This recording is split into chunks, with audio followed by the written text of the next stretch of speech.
Di tengah hutan belantara yang lebat dan gelap, terdapat sebuah legenda yang menakutkan tentang makhluk gaib yang disebut Lembuswana. Makhluk ini digambarkan sebagai kuda hitam raksasa yang membawa aura misteri dan keangkeran. Konon, Lembuswana hanya muncul pada malam yang gelap gulita, ketika bulan tersembunyi di balik awan tebal, dan hanya sedikit orang yang pernah melihatnya dan masih hidup untuk menceritakan kisahnya. Cerita dimulai dengan seorang pria muda bernama Rama yang nekat mencari Lembuswana setelah mendengar cerita-cerita menakutkan tentangnya dari para penduduk desa sekitar. Rama adalah seorang petualang yang pemberani, namun legenda Lembuswana berhasil membuatnya merasa tertantang untuk membuktikan keberadaan makhluk tersebut. Rama mempersiapkan perlengkapan untuk perjalanan malamnya, termasuk sebuah senjata yang diyakininya dapat melindunginya dari bahaya. Ketika malam tiba, Rama memasuki hutan dengan hati-hati, langkahnya berbisik di atas dedaunan kering yang menutupi tanah.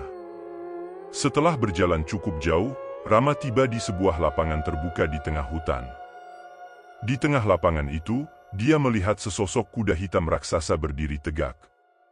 Kuda itu tampak begitu besar dan angker, bulu hitamnya berkilauan di bawah sinar rembulan yang jarang tembus melalui pepohonan yang rapat. Rama merasa jantungnya berdebar kencang, tetapi keingintahuannya lebih besar dari rasa takutnya. Dengan hati-hati, dia mendekati kuda hitam itu, mencoba untuk tidak membuat suara apapun yang dapat membangunkannya dari tidurnya. Namun, ketika Rama semakin mendekat, kuda hitam itu tiba-tiba mengangkat kepalanya. Matanya yang merah menyala memancarkan ancaman yang tak terlukiskan. Rama terdiam, takut akan apa yang mungkin terjadi. Tanpa aba-aba, kuda hitam itu melompat ke udara dengan kecepatan yang luar biasa, melayang di atas Rama sebelum menghilang ke dalam kegelapan hutan. Rama terpaku, tidak bisa bergerak, terpaku oleh rasa takut dan keajaiban yang baru saja dia saksikan. Pulang ke desa, Rama bercerita tentang pengalamannya kepada penduduk desa. Mereka mendengarkan dengan ketakutan yang mendalam, membenarkan kepercayaan mereka akan keangkeran Lembuswana. Dari malam itu, Rama tidak pernah lagi pergi ke hutan sendirian pada malam hari. Namun, kisah horor Lembuswana tidak berhenti di sana. Beberapa waktu kemudian, seorang petani yang melintasi hutan pada malam hari menghilang tanpa jejak. Tubuhnya tidak pernah ditemukan, hanya jejak-jejak kaki kuda hitam yang terlacak di sekitar tempat kejadian. Sejak kejadian itu, penduduk desa hidup dalam ketakutan yang konstan, selalu waspada terhadap kehadiran Lembuswana yang misterius. Meskipun begitu, legenda tentang kuda hitam raksasa tersebut tetap menjadi bagian tak terpisahkan dari sejarah dan budaya desa mereka, mengingatkan mereka akan kekuatan gaib yang selalu mengintai di dalam hutan belantara yang gelap dan angker. Cerita berlanjut ketika desa yang ditinggali oleh Rama dan penduduk lainnya semakin diliputi oleh ketakutan akan kehadiran Lembuswana.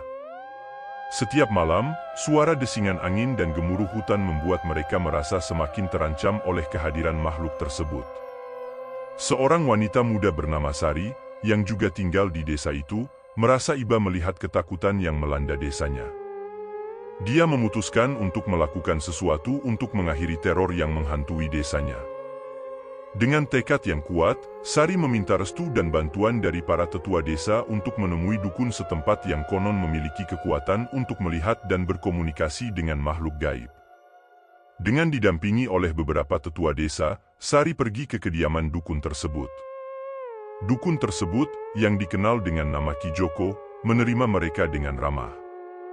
Setelah mendengar cerita mereka, Ki Joko mengatakan bahwa untuk mengusir Lembuswana, mereka harus melakukan ritual khusus di tempat yang dianggap sebagai pusat kekuatan makhluk tersebut. Ritual itu melibatkan pengorbanan hewan sebagai tanda permohonan maaf kepada Lembuswana atas gangguan yang telah terjadi. Selain itu, mereka juga harus membakar kemenyan dan memanjatkan doa-doa khusus yang diyakini dapat mengusir makhluk gaib. Setelah persiapan selesai, Sari, Ki Joko, dan beberapa tetua desa yang lain memulai perjalanan menuju tempat yang disebut sebagai sarang atau tempat tinggal Lembuswana. Perjalanan itu tidak mudah, karena mereka harus melewati hutan yang gelap dan berliku-liku. Setelah tiba di lokasi, mereka segera mempersiapkan segala sesuatu yang diperlukan untuk ritual. Api unggun pun dinyalakan, membakar kemenyan dan memberikan suasana yang sakral. Hewan pengorbanan pun dipersembahkan, dan doa-doa pun dilantunkan dengan penuh kehusyukan. Tiba-tiba, angin berhembus kencang dan cuaca menjadi gelap. Mereka tahu bahwa Lembuswana sudah mendekati. Mereka berdoa dengan lebih khusyuk, memohon agar makhluk gaib itu mau menerima pengorbanan dan permohonan maaf mereka. Beberapa saat kemudian, angin berhenti berhembus dan cuaca pun kembali cerah. Mereka melihat sesosok bayangan hitam yang besar perlahan-lahan menghilang ke dalam kegelapan hutan. Mereka percaya bahwa Lembuswana telah meninggalkan tempat itu dan tidak akan mengganggu desa mereka lagi. Setelah kejadian itu, suasana di desa menjadi lebih tenang dan damai. Penduduk desa merasa lega bahwa teror Lembuswana telah berakhir. Mereka mengucapkan terima kasih kepada Sari, Ki Joko, dan para tetua desa yang telah berani menghadapi makhluk gaib tersebut. Legenda tentang Lembuswana tetap hidup dalam cerita rakyat mereka, mengingatkan mereka akan keberanian dan kesatuan yang diperlukan untuk menghadapi ketakutan dan tantangan yang datang dari dunia gaib. Meskipun demikian, mereka berharap bahwa kejadian seram seperti itu tidak akan terulang lagi di desa mereka yang damai. Cerita berlanjut setelah kepergian Lembuswana dari desa itu. Meskipun kehadiran makhluk gaib itu telah berakhir, tetapi bayang-bayang ketakutan masih melingkupi hati penduduk desa. Mereka merasa bahwa hutan yang sebelumnya mereka anggap sebagai tempat yang indah dan damai, kini menjadi tempat yang penuh dengan misteri dan bahaya. Beberapa bulan berlalu, kehidupan kembali normal di desa tersebut. Namun, kejadian aneh mulai terjadi lagi. Beberapa hewan ternak milik penduduk desa ditemukan mati dengan kondisi yang mengerikan, tubuh mereka dipenuhi dengan luka-luka aneh yang tidak bisa dijelaskan. Penduduk desa mulai merasa khawatir bahwa kehadiran Lembuswana mungkin belum benar-benar berakhir. Mereka memutuskan untuk kembali meminta bantuan kepada Ki Joko untuk mencari tahu apa yang sebenarnya terjadi di hutan itu. Ki Joko menyetujui permintaan mereka dan bersama-sama dengan Sari serta beberapa orang dari desa, mereka melakukan perjalanan ke hutan lagi.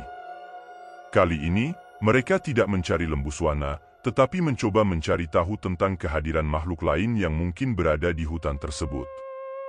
Setelah melakukan penyelidikan yang intensif, mereka menemukan jejak-jejak aneh yang tidak bisa dijelaskan. Jejak itu terlihat seperti jejak kaki manusia, tetapi lebih besar dan berbeda bentuknya. Mereka mulai menyimpulkan bahwa ada makhluk lain yang menghuni hutan itu, makhluk yang lebih mengerikan dari Lembuswana. Mereka memutuskan untuk kembali ke desa dan memberitahu penduduk desa tentang temuan mereka. Penduduk desa yang awalnya tidak percaya, akhirnya menyadari bahwa mereka sebenarnya tidak sendirian di hutan itu. Ada kekuatan gaib lain yang harus mereka hadapi. Ketakutan dan kekhawatiran kembali melanda desa tersebut. Penduduk desa mulai melakukan persiapan untuk menghadapi kehadiran makhluk gaib yang baru. Mereka membangun pagar di sekitar desa dan meminta bantuan dari Ki Joko untuk memberikan perlindungan spiritual kepada mereka. Malam pun tiba, dan hutan kembali menjadi gelap dan sunyi. Penduduk desa berdoa dengan sungguh-sungguh, memohon perlindungan dari kekuatan gaib yang mungkin mengancam mereka. Mereka bersiap untuk menghadapi apapun yang akan datang. Dan pada suatu malam, mereka mendengar suara aneh yang menggema di hutan. Suara itu seperti jeritan yang mengerikan, membuat bulu kuduk mereka merinding. Mereka tahu bahwa makhluk gaib itu telah datang, dan pertempuran antara manusia dan kekuatan gaib pun tak terelakkan.